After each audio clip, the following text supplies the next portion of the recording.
Hello दोस्तों, good morning. स्वागत है आपका मेरे रविता रावत ब्लॉग में। कैसे हो आप लोग? सब अच्छे होंगे, स्वस्थ होंगे, मस्त होंगे। और हमारी ब्लॉगिंग की स्टार्टिंग हो रही है देहरादून से और टाइम हो रहा है 10:30।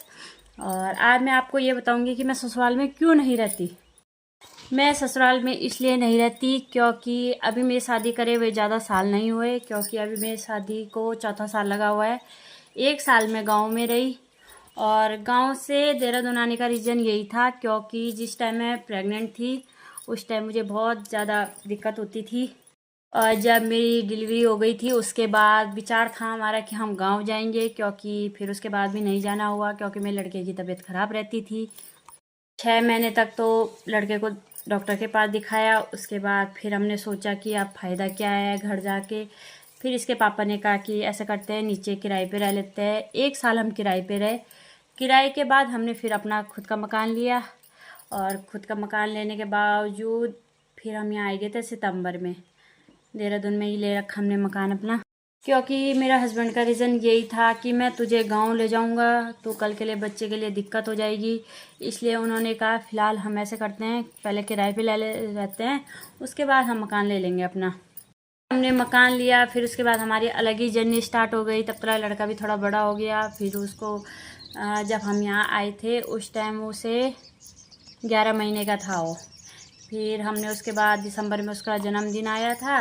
फिर हमने उसके बाद जन्मदिन वगैरह मना के फिर उसके बाद सोचा हमने कि छोड़ो यार, अब जब अपना मकान ले लिया तो घर भी नहीं छोड़ा जाता। इसलिए हम गांव बहुत कम जाते हैं। और गांव जाना भी किसके साथ, क्योंकि मेरे हस्बैंड ड्यूटी पे रहते हैं। लड़के को मैं स्कूटी पे ले जा नहीं सकती क्योंकि अभी छोटा है। दूर के सफ़र में बच्चे सो जाते हैं, कई दिक्कतें होती है। इसलिए मैं मायके भी कम जाती हूँ, ससुराल भी कम जाती हूँ।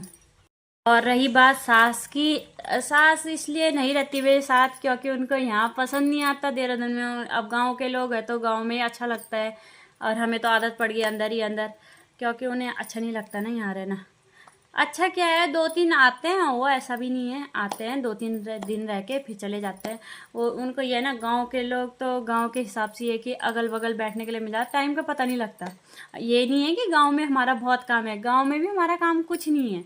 पर वही है ना कि अब हम लोग यहाँ से गांव जाते हैं तो हमें गांव अच्छा नहीं लगता, और जब गांव के लोग नीचे आते तो उन्हें देहरादून में अच्छा नहीं लगता। बीच में आए थे वो, यहाँ 2-3 दिन रह के गए। आएंगे वो भी, अब बोल रहे थे आएंगे नीचे।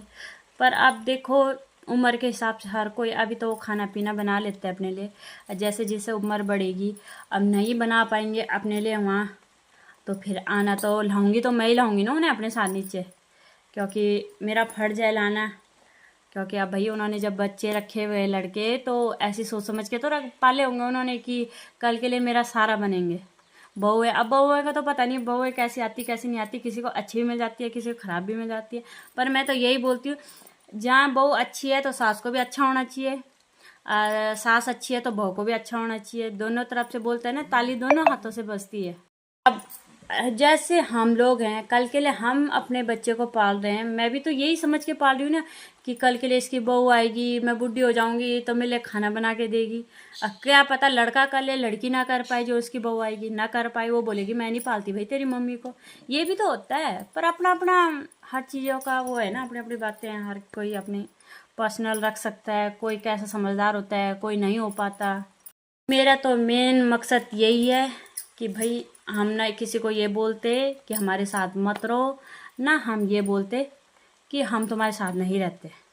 भाई तुम्हारा घर है, तुम जब मर्जी आओ, जब मर्जी रहो, जब मर्जी ऐसा बोलो कि मैं गांव जा रही हूँ, जा रहे हैं। कोई भी हो, चाहे मैं हो, चाहे कोई भी बहू हो, कोई भी सास हो, मैं एक अपने ही उसके लिए नहीं बोल रही हूँ। ऐसा नहीं है कि सास घर में अकेली रहती है। मेरे एक जेठ घर में ही हैं, वो सास के साथ रहते हैं। अकेली तब भी नहीं रहती मेरी सास, जब जेठ हैं घर में तो वो रह लेते हैं। मतलब 2 आदमी तो हैं ही घर में। पर देखेंगे जब वो कहीं ड्यूटी वगैरह जाएंगे तो हो सके कि मैं अपनी सास को अपने साथ लेके आऊँ। मैं तो बुलाती रहती हूँ कि आ जाओ आ जाओ आ जाओ, पर वो बोलते हैं, उनका पहला मकसद उनका यही है आने के लिए। वो आ भी जाएंगे, महीने में मार लेंगे चक्कर, पर उन्हें यही है। वो बस में किसी किसी भी गाड़ी में बैठते हैं, उन्हें वॉमिटिंग ज़्यादा होती है और उनका सर घूमता है। वो भूल जाते हैं कि मैंने किस रास्ते जाना है। इसलिए जब उन्हें घर में लेने जाओ और छोड़ने जाओ तो ठीक है, नटराज तक भी आ जाते हैं वो। नटराज से आगे नहीं आ पाते, क्योंकि वहाँ से वो भूल जाते हैं कि कहाँ जाना मैंने। जब वहाँ से नटराज आता है तो हम यहाँ से नटराज में लेने जाते हैं उन्हें, और छोड़ने भी नटराज में जाते हैं, बस में बैठा के आते हैं वहाँ से कि यहाँ से डायरेक्ट आगरा खाल में उतरना आप। ये था मेरा विचार कि मैं गांव जाती हूँ। तब तक बारिश इतनी होने लगी, क्योंकि फिर मेरे हस्बैंड बोलते हैं बच्चे के साथ रिस्क नहीं लेना, नहीं अब नहीं जाना गांव, अब बारिश का सीज़न लग गया, बारिश के बाद जाना। फिर वो भी अपने बच्चों के लिए सोचना पड़ता है हर किसी को। पर मेरे हिसाब से तो यही है कि अब देखो आगे क्या होता है क्या नहीं होता। दोस्तों, कभी जब हस्बैंड आएंगे तो जाएंगे गांव की तरफ, तो आपको भी दिखाएंगे कि गांव कैसा है हमारा। और इससे ज़्यादा और मैं क्या बोल सकती हूँ, क्योंकि मेरे पास अब बोलने के लिए कोई शब्द भी नहीं है ना। दोस्तों, यहाँ 2-3 दिन से इतनी बारिश हो रही, क्योंकि बारिश रुकी नहीं रही, और इतने ज़्यादा कपड़े वगैरह हैं धुलने के लिए, पर धुलूँगी तो डालूँगी कहाँ, सूखेंगे कैसे हो, बहुत दिक्कत है भाई। और अंदर बाहर बारिश हो रही, अंदर गर्मी हो रही। गर्मी से देखो मेरे बुरे हाल हो रखे, देखो यहाँ पसीने से मेरे ऐसे यहाँ वो हो रखी है।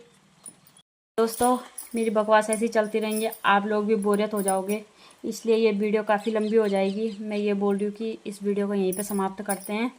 आई होप आपको मेरी वीडियो अच्छी लगी तो लाइक कमेंट सब्सक्राइब करना ना भूलें। मिलते हैं किसी एक अच्छी सी वीडियो के साथ, तब तक टाटा बाय बाय।